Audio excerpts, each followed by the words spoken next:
Broke the story on local homestead tax credit fiasco. Expose the Evansville Redevelopment Commission excessive spending habits. Your community watchdog. CityCountyObserver.com is your online community newspaper dedicated to the progress of Evansville and Vanderburgh County. We're a nonpartisan publication providing insight into political issues and events that shape our community. We are a watchdog for you, the citizen. Check us out online, city-countyobserver.com. That's city-countyobserver.com. Tri-State Voices, an open discussion with area leaders on issues affecting communities throughout the Tri-State. Now, here are your hosts, Cheryl Musgrave and Mark Owen. Welcome to Tri-State Voices. I'm Cheryl Musgrave, your Republican host. This show is all about Evansville, the Tri-State, and issues of importance to all of us. Tonight, we welcome the candidates for city clerk in Evansville for both parties. Mark? And welcome. And we appreciate you joining us today. And we do have the candidates for city clerk. And in fact, we do have the incumbent city clerk, Laura Brown Windhorst. And we have the, I'm not sure of the title, it's a deputy... Second deputy. Treasurer for the Vanderburgh County Treasurer's Office, Misty Hart. And we welcome you guys. Thank you. Thank you very much. And for our viewers, Mark Owen is the Democrat on tonight's panel. And between the two of us, we like to cover all sides of the issue. And I'd like to welcome J.D. Strauss, a Republican candidate for city clerk, and also Jan Strickland. And they are competing in the primary. Mark, when is the primary? The primary is the first Tuesday in May. And I think it's May 5th. Do I have that date? Yeah, you have that engraved on the back of your hands, don't you? If you guys are running, you have to have that date, because that's, the target date. As a candidate, and, we both know that. That's always, right there. That's like D-Day. Yeah. So, okay. What we'd like to do, obviously, our time is limited, and we ask you to keep your answers short, and Cheryl's going to ask for some real quick answers. But in the meantime, I guess again, keeping your answers very brief. About 30 seconds for this first one. Yeah. Why are you running? Why did you decide to run, and why do you want to be city clerk? My name is Misty Hart. I would like to be your next city clerk because I want to find ways to enhance the money that we have in our budget. I'd like to find ways to make the city council members, to get them better information. Being a veteran, I decided to run so I could help my community just as I have with the United States. Okay. Laura? Thank you. I'm Laura Brown Windhorst. I'm your current city clerk. I'm running because I love my job. I love what I do. I've already had the learning curve with the job. During that time, I brought transparency and technology to the forefront of the office, and I would like to continue that trend. JD, you want to lead off for the Republican side? Okay, sure. I'm J.D. Strauss, and I've had a desire to serve ever since I became an Eagle Scout.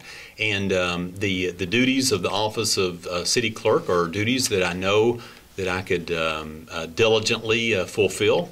And there are some improvements I would like to make to the office. And I just think I would enjoy serving as city clerk. And Jan. Hi, I'm Jan Strickland, running for city clerk. And the reason I want to run is that I have a passion for service. I am currently a realtor in the state of Indiana.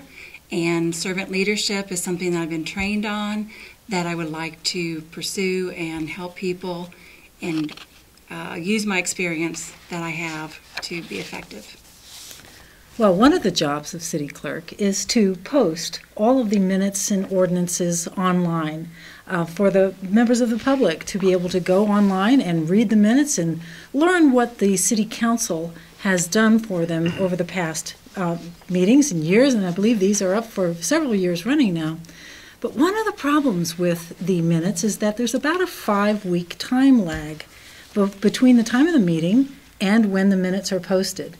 And this doesn't give members of the public the opportunity to stay current, except for a newspaper article. So my question for you is, and you have about a minute to answer, is would you be willing to speed up that time between the meeting date and the posting of the minutes. And I'm going to let the Republicans answer first. And you went first last time, so Jan, go ahead. Okay, of what I have done in the past, my experience includes working for attorneys over a 17-year career. I've also been a small business owner. As an office manager also, I have been in charge of taking minutes and dispersing those, and I would be very efficient as far as getting those out right away. JD? Yes, this is one of the positions that I'm taking as far as one of the changes I would like to make in the city clerk's office. I would plan to put the minutes in a quick-to-read format on the internet the morning after each meeting, and that's by noon, so that people can read a summary, basically a condensed version of the minutes. They can read it 1 to 2 pages.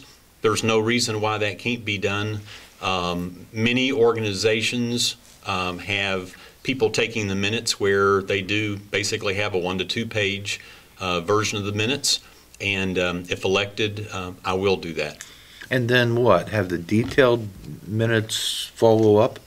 We can have the verbatim minutes follow up, say at the next council meeting by then, but the urgency of getting something out, we will get the brief, quick-to-read format out the morning after each city council meeting. They need to answer the same question. You're there. Okay. Yes, currently what I have changed since I've been in there is we now post all pending ordinances and resolutions online before they're even voted on. So residents do have a chance to comment. They do have a chance to voice their concerns to city council before they vote. So we are trying to increase that, the transparency there. We do have somebody typing the minutes, and it does take time to type the minutes. She sits there nonstop and types the minutes. And the reason we wait to post them is we wait till they're approved by council, because they have to go by council first to get approval of the minutes before that they can post. Most times, with the exception of last couple meetings, we normally try to have the minutes ready at the next council meeting, so then they can approve the minutes at the next council meeting. Misty? My plan is to get them out quicker.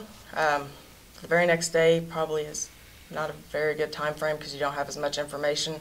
As Laura did say, there is someone that actually sits there and listens to the recording and types as they go. However, there can be a quicker turnaround on that. The unapproved or unvoted for minutes can be released sooner instead of waiting for the two weeks in between meetings and sometimes a month. The ordinance and resolutions, there needs to be more information about those instead of just the ordinance number and the resolution name, or resolution number. The name and what is included in that needs to be in a brief description next to it versus just the number. Okay. Let me ask this. Each of you have said you wanted to make improvements, increase the efficiency, or increase the transparency in the office. Specifically, what is it that you want to change? What is it that you want to modify? How are you going to make this a better office? Misty, you want to start, and then we'll go back around. Yeah. With my military background, I'll bring in strong leadership. I want to enhance the online access for our users. There needs to be, one, like I've already said, the ordinance and resolution name, brief description about it next to it instead of having to click on every single ordinance and resolution. Another thing is to give the city council members better resources, give them their materials as soon as I get them instead of waiting the Thursday before the meeting. Everyone uses email that's on the city council, so that communication can be used more. And the parking meters, would like to enhance those and find better ways to bring in more revenue on a budget item that is in the red. Okay. And just the ordinances and resolutions are actually posted in its entirety, so they can look at everything that's rather than just the title. They can look and see everything that is posted about that. just recently we have implemented some boards and technology software to increase the transparency there. Citizens can now go online. They can see all the boards and commissions that exist between Vanderburgh, County, Vanderburgh, and City of Evansville. They can see what boards exist, when and where they meet, who do they contact, who is on the board, and they can tell if there's any vacancies. Can they also read the minutes of those meetings? They will be able to once the second piece of the software is implemented, yes. Okay. Okay. Thank Ways you. to increase the specific ways, the proposals you have. Well, what I would like to do is, as far as efficiency, having reviewed the minutes, I believe we can bring more a descriptive feeling. Sorry. It's okay. Go on. I believe that we can bring more description as to what the purpose of the meetings are, people's feelings on what's being proposed. I don't feel like right now that we get a good sense of what the meeting consists of, and that could be improved upon. I know that efficiency is very important to any office. As a small business owner, I believe that being frugal and efficient is key to using your money wisely, and those are some things that I would probably work on. Okay. Okay. JD? Okay. I would approach things with a fresh face. At my work, where I work at now, I've been honored with awards for initiative. I would ask questions like, why do we do it this way? To try to find ways that we can improve on every aspect of the clerk's office. I would like to increase transparency wherever I can. How would you do that? Any area where it's not transparent, where we're getting any concerns about it, any area I would like to increase that. And the biggest change that I would like to make is with the minutes. And the minutes that I'm talking about, the quick-to-read format on the internet the morning after the meeting, this is not going to be an approved version. It would be clearly marked draft.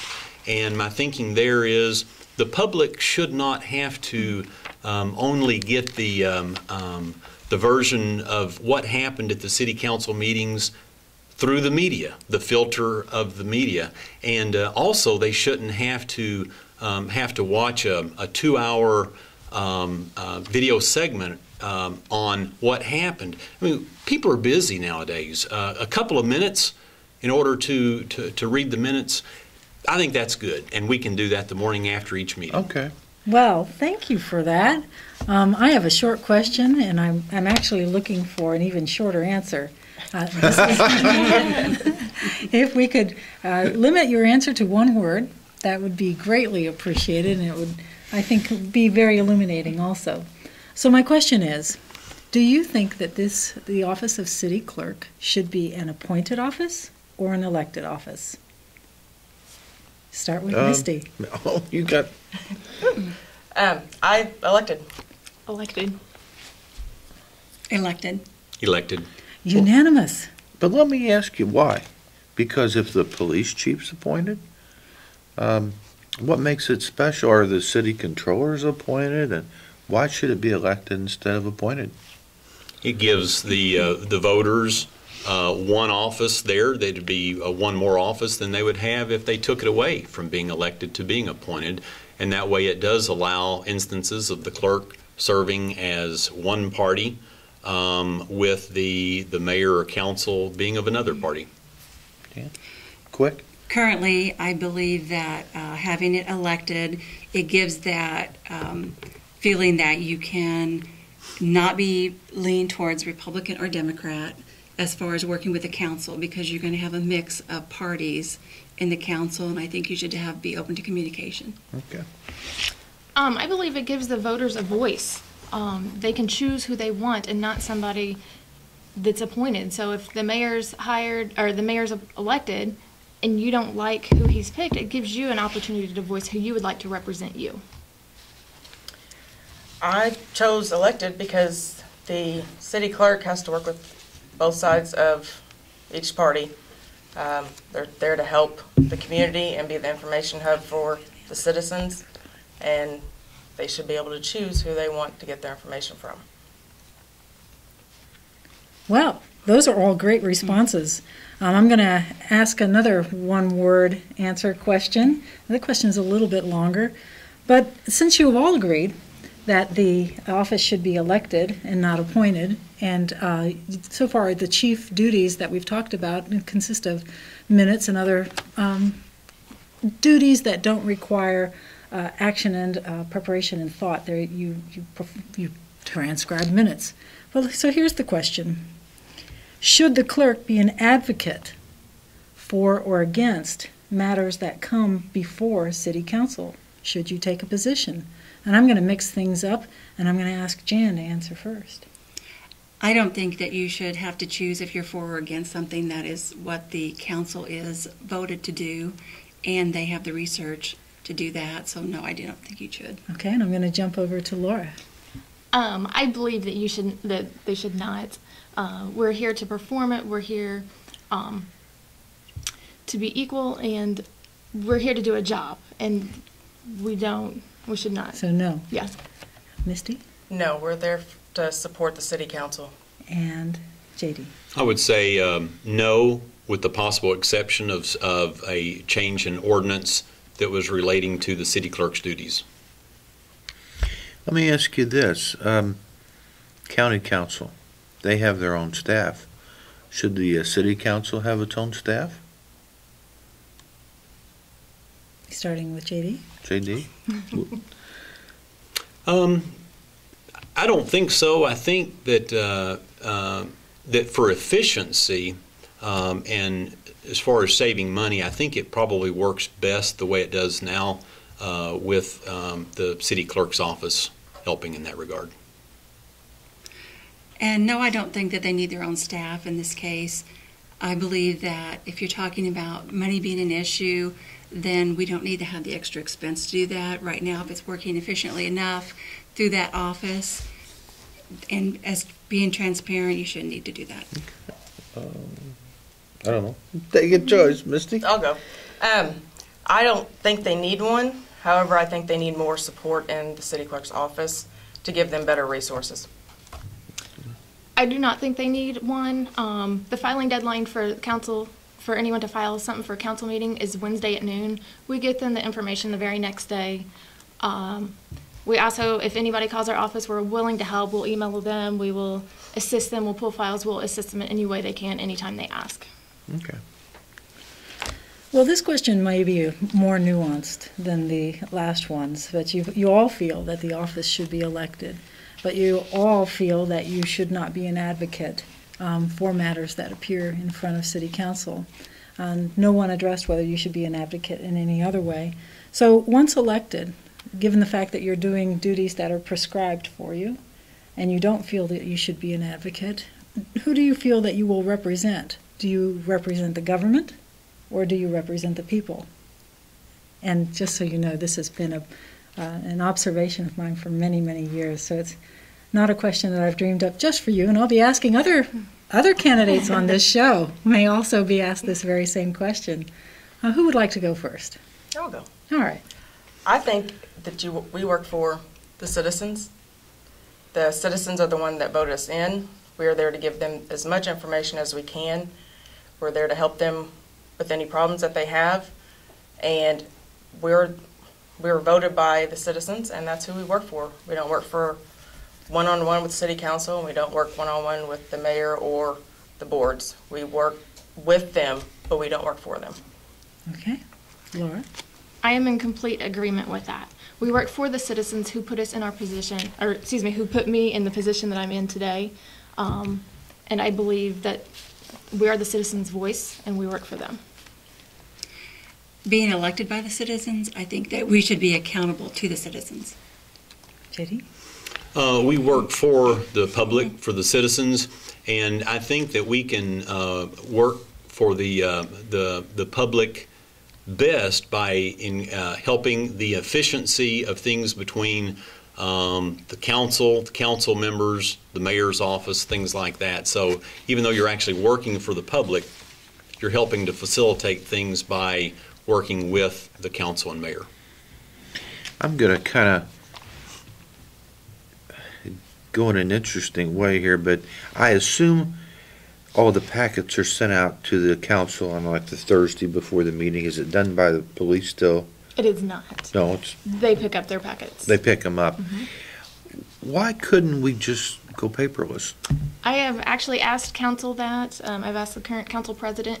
He is in favor of keeping it.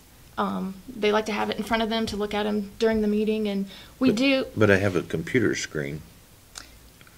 Yes, that is hooked up. They wouldn't be able to look individually at what they wanted to look at. That's Okay. tied with the that's tied with the computer that's out front at the podium. Okay. So Oh, I've well, actually asked that same question to them. Misty, but There's quite a bit that we could do paperless, or we can actually save quite a bit on what is printed. Only the necessary things need to be printed versus all the miscellaneous things that come in with the ordinances. okay. I actually use an iPad quite a bit in my business, and I think that would be a little bit more efficient and less costly. My philosophy would be it could be different for different council members, whichever one a council member prefers. If a council member prefers to have paper, I'd say give him paper if he can represent his constituents best that way. If a council member can best represent their constituents by reading everything online, I would say don't give them paper. Let them read everything online. Well, tonight we have 4 candidates here, but you're not all running against each other.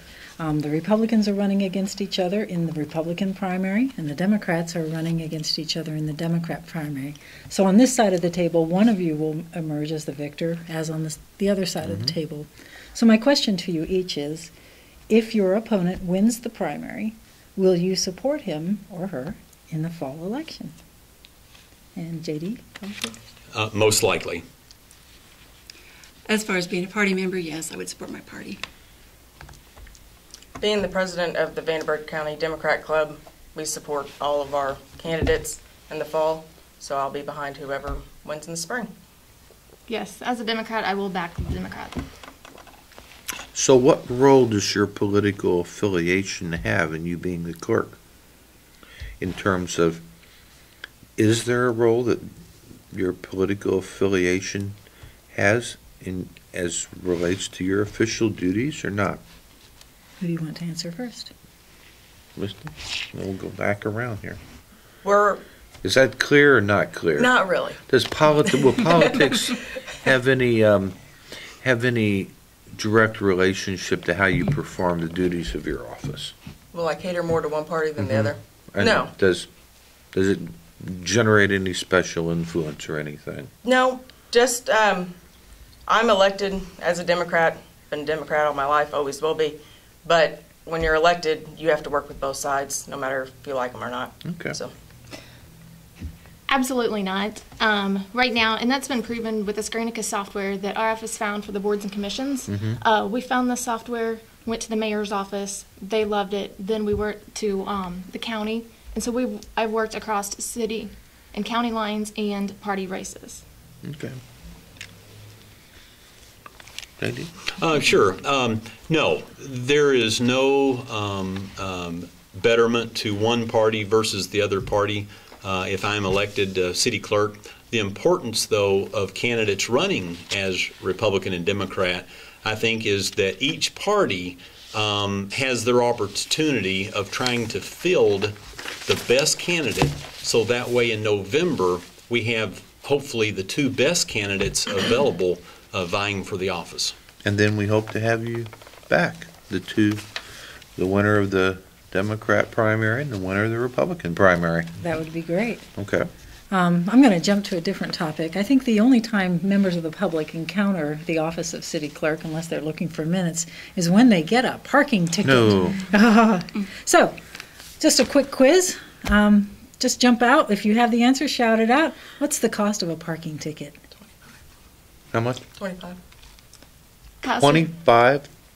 Cost is $15 if you pay within the first 30 days, and it's Okay. $25 after 30 days. Wow. Wow. Can I just make a notation here that the Yeah. federal minimum wage is $7.25 an hour? Why is a parking ticket 2 hours. Yeah, Okay. 2 hours of work. So that goes back to our initial question Yeah. is, should you be an advocate? And not necessarily on city council, but should you be an advocate? Mark, I'm going to turn the next question over to you, because it still makes me mad. Well, one of the big complaints is, should the role of the city clerk, should you really be hardcore and strict about the enforcement of these parking laws? And why don't you start, since you're the incumbent? And Sure. people, I think one of the big complaints all the time is people hate the parking meter. People, they hate the parking meter people, and boy, it's not their fault. Exactly. They're just doing their job. Should the parking, should you be strict about the enforcement and assertive, or how do you handle that? I think you should, in the fact that if you give one person a little leniency, why does one person deserve leniency over another? But doesn't that affect maybe downtown development? That's two and people questions. wanting to come down? Make it an A and a B real quick. Well, they get a few minutes over like an hour, but it's where's the cutoff? Do you give them, if they're over an hour and 10 minutes, or this person's over an hour and 11 minutes, where's the cutoff? Or if they're parked over the marks, if this person's over a little bit and this person's over a lot, you got to have rules to define why they're issued a ticket. Misty? I don't see why, let me rephrase that. We have ordinance and we have resolutions and we have parking rules for a reason. Everyone should abide by them. However, our parking meters are so outdated, people don't even know if their meter is on their side or on the other. So in regards to the parking meter officers, I'm not sure even what they're called now. But either way, they're doing their job, but it's time to enhance and upgrade what we have so the community does know if they have parking time or not. The amount of fines are set by City Council, so I think that if there's a concern that the fines are too high, I think that's an issue that voters should go to one of their 4 elected representatives, the 3 council at-large candidates, or their ward council, candidate, and explain to them that the fee is too high. I do not think that there should be any hint of favoritism. I think if there's an issue about whether a certain area should be justified in getting a parking ticket, I think that would be a matter for the safety board, I believe. All right, now just quickly. I think it comes down to accountability and dealing with contracts every day. You have to have guidelines and accountability. So the parking tickets, if people disagree with that, yes, they should come forward and discuss that at the meetings. And I want to tell you that we are out of time, and I thank all of you. And Cheryl, Mark, thanks. We appreciate it. It has gone quick, and it's been nice, and I think we've had a good exchange, and hopefully the public has a better understanding of why you're a candidate, why you're running, and a little bit about the operation of the city clerk's office. So again, thank you. Cheryl? Well, Thank the you. primary is on May 5th. And I encourage everyone to go vote that day. It is a great civic responsibility, but a privilege as well. Thank you very much for coming. Thank you for having us. Thank you.